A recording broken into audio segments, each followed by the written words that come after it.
नमस्कार, मैं हूं हेमेंद्र शर्मा और आप देख रहे हैं MP round up. Madhya Pradesh में भाजपा की शिवराज सरकार की चल रही विकास यात्रा लगातार सुर्खियों में बनी हुई है। लगभग 20 साल तक मध्य प्रदेश में सरकार चलाने के बाद एंटी इनकम्बेंसी का जो कथित डर है वो सामने आते हुआ दिख रहा है। लोगों की परेशानियों की वजह से लोगों का जो रिएक्शन आ रहा है और लोगों का जो गुस्सा है वो हर रोज विकास यात्रा में सामने दिख रहा है।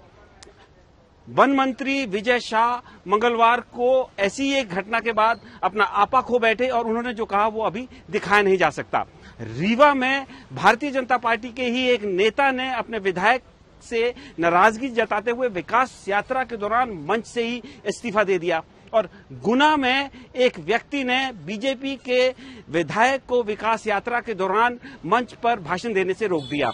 तो सवाल ये है कि ये जो घटनाएं हो रही हैं ये क्या आइसोलेटेड इंसिडेंट्स हैं या वाकई में ही एंटी इनकम्बेंसी, भारी एंटी इनकम्बेंसी शिवराज सिंह सरकार के खिलाफ है। सवाल ये भी है कि ये जो विकास यात्राएं हो रही हैं इनका इस साल के अंत तक होने वाले मध्य प्रदेश के चुनावों पर क्या असर होगा। और इन तमाम बातों पर बात करने के लिए हमारे साथ मौजूद हैं सीनियर जर्नलिस्ट विनय द्विवेदी। सर, आपका बहुत बहुत स्वागत है। मेरा सबसे पहला सवाल तो यही है कि ये जो घटनाएं हो रही हैं इनको आप कैसे देखते हैं? जैसे रीवा में घटना हुई, विजय शाह अपना आपा खो बैठे और गुना में विधायक को रोका गया भाषण देने से, तो जो मकसद था विकास यात्रा का कि भाई विकास के जो नए आयाम शिवराज सरकार ने छुए हैं उनको जनता तक ले जाएं, उनको बताएं, तो वो तो नेगेटिव होता हुआ दिख रहा है।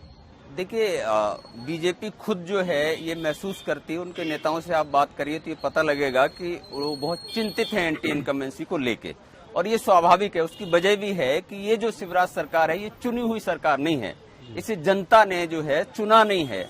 ये सरकार बनाई गई है कैसे भी जोड़ तोड़ करके, ये आपको भी मालूम है, मध्य प्रदेश की जनता को भी मालूम है।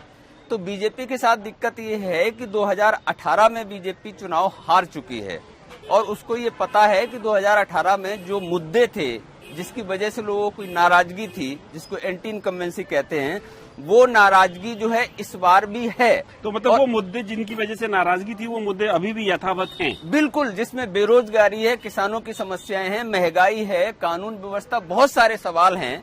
इसलिए क्योंकि जब शिवराज जी भाषण देते हैं तब शिवराज जी भाषणों में जो वादे करते हैं, बल्कि बीजेपी के ही एक नेता ने, वरिष्ठ नेता ने उनको घोषणावीर तक की पदवी दी हुई थी, तो वो जो वादे करते हैं वो वादों की श्रृंखला इतनी लंबी है कि उसको पूरा करना सरकार के बस की बात नहीं है। तो इस वजह से बीजेपी के साथ दिक्कत ये है कि एंटी इनकम्बेंसी से कैसे निपटें। अब जब ये खुल के आ रहा है, जब विकास यात्रा निकाल रही है शिवराज सरकार, तब ये ग्राउंड रियलिटीज खुल के आ रही है। अब इस ग्राउंड रियलिटी को फेस करना भाजपा संगठन के लिए मुश्किल है। सरकारी अफसर तो ठीक है, विकास यात्रा में आयोजन करते हैं, उनकी नौकरी है, उनकी तनख्वाह आती है, उनको कोई फर्क नहीं पड़ता शिवराज रहे या कमलनाथ आए।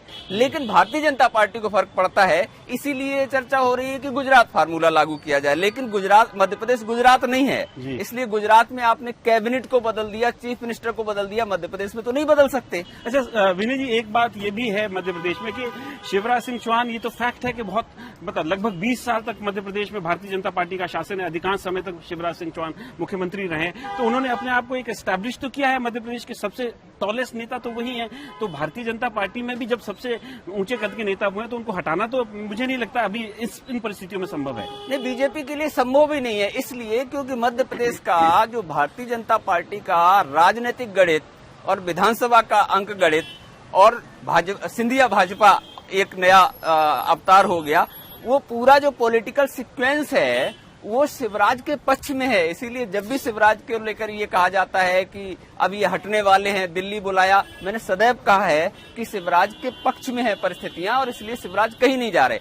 अब सवाल ये है कि 20 साल से एक व्यक्ति, नो डाउट कि इस समय मध्य प्रदेश में वो नंबर 1 के बड़े नेता हैं जो जनता के बीच में माने जाते हैं, लेकिन सवाल ये है कि एक मनोविज्ञान जो है वो ये कहता है, मनोविज्ञान में लिखा होता है कि किसी चीज को आप लगातार देखते रहते हैं तो ऊब पैदा होती है। तो तमाम सारे जो चुनावी विशेषज्ञ हैं और राजनीति के जानकार हैं वो ये कहते हैं कि मध्य प्रदेश में जो शिवराज सरकार है और जो चेहरा है सरकार का शिवराज सिंह चौहान, उनको देखकर लोग ऊबने लगे हैं। तो उसी ऊब का नतीजा 2018 के परिणाम थे, तो कैसे बदल जाएंगे अभी? अच्छा, अभी जो ये हमको देखने को मिल रहा है विकास यात्रा के दौरान हर रोज कुछ न कुछ हो रहा है, तो मेरा आपसे सवाल ये है कि क्या भारतीय जनता पार्टी स्थिति को भांप नहीं पाई? क्योंकि अगर आप विकास यात्रा लेकर निकल रहे हो और उसमें इस तरह की घटनाएं हो जाएं, कोई गधा लेकर आके आपका प्रोटेस्ट कर रहा है, कोई आपके विधायक को बात करने से रोक रहा है, कोई गले में सांप लेके बीन बजानी पड़ रही है, तो क्या भारतीय जनता पार्टी या शिवराज सिंह चौहान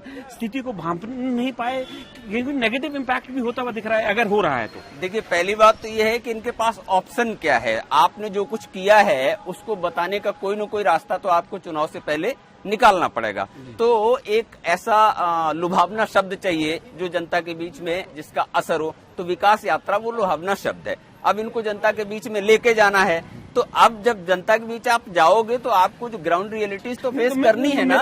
वही मैं कह रहा हूँ, तो कहीं ये काउंटर प्रोडक्टिव तो नहीं हो रहा है? हाँ बिल्कुल। अब सवाल ये है कि क्या ये जो प्रचार हो रहा है, अब देखिए सोशल मीडिया का दौर है, यहाँ जो है जैसे ही गधा जो है गधे आते हैं बीच में आपके यात्रा के दौरान, वैसे ही विजुअल बन रहे हैं और वो सोशल मीडिया पे जा रहे हैं।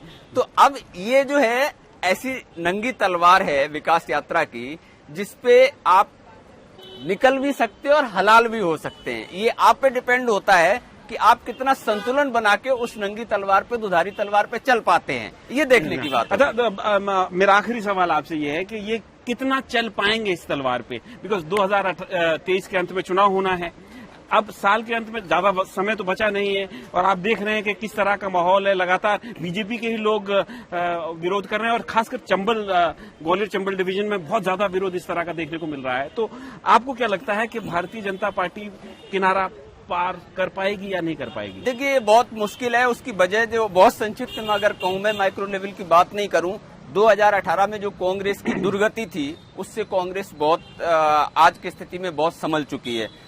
कांग्रेस ने 1.25 साल में अपने कार्यकर्ताओं को ये जो है भरोसा दिला दिया कि वो जीत भी सकते हैं। जो उनके कार्यकर्ताओं में नकारात्मकता थी वो सकारात्मकता हो गई और यही उनकी ताकत बन गई। एक ग्वालियर चंबल संभाग में सबसे बुरी स्थिति में फंसी हुई है भारतीय जनता पार्टी, क्योंकि वहां 2 भारतीय जनता पार्टी हैं, एक सिंधिया भाजपा और एक ही भाजपा।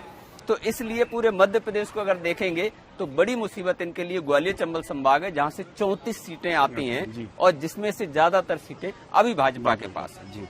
तो जो विकास यात्रा भारतीय जनता पार्टी की शिवराज सिंह चौहान सरकार निकाल रही है, उसमें देखने को ये जरूर मिल रहा है कि लोगों को का भारी गुस्सा है, लेकिन अभी बहुत समय है चुनाव के लिए, क्योंकि राजनीति में कहा जाता है कि a week is also a long time. एक हफ्ता भी बहुत लंबा समय होता है, काफी महीने बाकी हैं। शिवराज सिंह चौहान के लिए ये साउंडिंग बोर्ड जरूर हो सकता है। उनको ये पता चल गया है कि किस तरह का लोग अभी नजरिया रख रहे हैं।